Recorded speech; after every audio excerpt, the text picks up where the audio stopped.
जैन साथियों, आज भारतीय जनता पार्टी ने ऐलान किया है कि 2022 का चुनाव राष्ट्रवादी बनाम जिन्नावादी होगा। इस ऐलान के बाद मैं पूरे जिम्मेदारी से यह कहना चाहता हूं कि देश में एकमात्र पार्टी जिन्नावादी है जिसका नाम है भारतीय जनता पार्टी। तो भारतीय जनता पार्टी को 2022 के चुनाव में मत वोट दीजिएगा, क्योंकि जिन्ना भाजपा के आइकॉन हैं। और मैं एक एक करके प्रमाण के साथ ये बात आपके सामने रखना चाहता हूं। आजादी के पहले जिन्ना के साथ गलबहिया किसने की?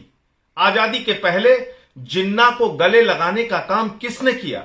आजादी के पहले जिन्ना को गले लगाने का काम आरएसएस और उस वक्त की हिंदू महासभा ने किया। 3 राज्यों में हिंदू महासभा और मुस्लिम लीग की सरकार एक साथ बनी। मुस्लिम लीग यानी जिन्ना की पार्टी, हिंदू महासभा यानी श्यामा प्रसाद मुखर्जी और सावरकर की पार्टी। श्यामा प्रसाद मुखर्जी जो जनसंघ के पहले राष्ट्रीय अध्यक्ष बने आजादी के बाद, वो श्यामा प्रसाद मुखर्जी आजादी के पहले जो सरकार बनी थी उसमें मुस्लिम लीग के साथ फजलुल हक की गवर्नमेंट में बंगाल के अंदर डेप्यूटी चीफ मिनिस्टर थे। कहां थे? वेस्ट बंगाल में। कहां थे? बंगाल में। किस पद पर थे? उप मुख्यमंत्री के पद पर।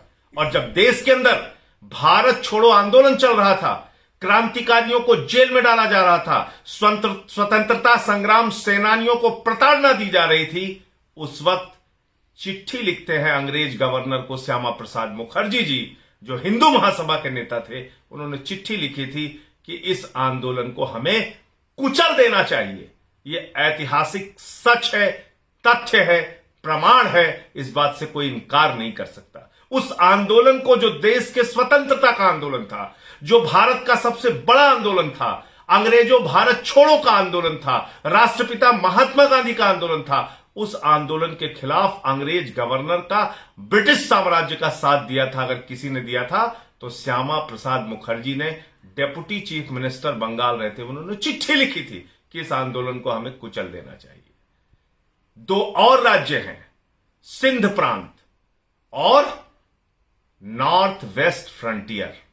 इन 2 प्रांतों में भी मुस्लिम लीग और हिंदू महासभा की सरकार थी। 42 के आंदोलन के बाद पाकिस्तान के अंदर सिंध प्रांत में, उस वक्त पाकिस्तान बना नहीं था, लेकिन सिंध के प्रांत असेंबली में, सिंध की असेंबली के अंदर 13 मार्च 1943 को एक प्रस्ताव पारित होता है। मुस्लिम लीग के मुख्यमंत्री होते हैं उस वक्त जीएम हिदायत उल्ला, और जीएम हिदायत उल्ला की सरकार में 3 मंत्री हिंदू महासभा और आरएसएस के थे। जब पाकिस्तान बनाने का प्रस्ताव वहां की विधानसभा में पास हुआ, लोलू मोतवानी, गोकुल दास और डॉक्टर हेमंत दास, ये 3 नाम हैं मंत्रियों के। इसकी जांच कर लीजिएगा, चेक कर लीजिएगा, पड़ताल कर लीजिएगा। ये 3 मंत्री थे सिंध प्रांत में जब पाकिस्तान बनाने का प्रस्ताव पारित हुआ। अब आ जाइए, औरंगजेब खान की सरकार थी नॉर्थ वेस्ट फ्रंटियर में। औरंगजेब खान किसके नेता थे? मुस्लिम लीग के नेता थे। उनके साथ मंत्री कौन था? हिंदू महासभा आरएसएस के नेता मेहर चंद खन्ना मंत्री थे। तो मैं ये बातें आपको इसलिए बता रहा हूं कि जिन्नावादी कौन है, ये आजादी के पहले का इतिहास, हिंदू महासभा और आज की जो बीजेपी के आइकॉन हैं श्यामा प्रसाद मुखर्जी, सावरकर, इनका लगाव, इनका जुड़ाव, इनकी गलबहियां, इनकी मिलकर सरकार बनाने का इतिहास मुस्लिम लीग के जिन्ना के साथ रहा है। ये एक ऐतिहासिक सच है। नंबर 1। अब आजादी के बाद आ जाइए। आजादी के बाद जिन्नावादी कौन था? आजादी मिलने के बाद जिन 2 नेताओं ने जिन्ना को प्रमाण पत्र देने का काम किया, वो किस पार्टी के नेता थे? वो भारतीय जनता पार्टी के नेता थे। भारत के उप प्रधानमंत्री लाल कृष्ण आडवाणी जी जब पाकिस्तान जाते हैं तो जिन्ना की कब्र पर जाते हैं, जिन्ना की कब्र पर जाके चादर चढ़ाते हैं और कहकर आते हैं कि जिन्ना एक धर्मनिरपेक्ष नेता थे। दूसरे नेता कौन है? पूर्व विदेश मंत्री जसवंत सिंह जी। वो एक किताब लिखते हैं और उस किताब में लिखते हैं, साफ तौर पर लिखते हैं कि जिन्ना भारत के विभाजन के लिए जिम्मेदार नहीं थे।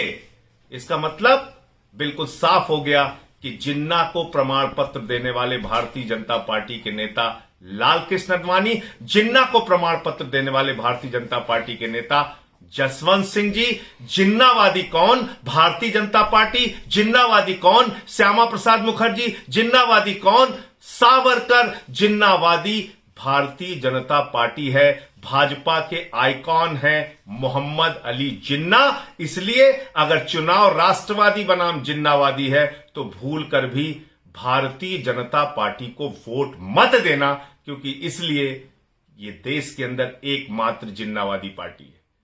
बहुत बहुत धन्यवाद। इंकलाब जिंदाबाद।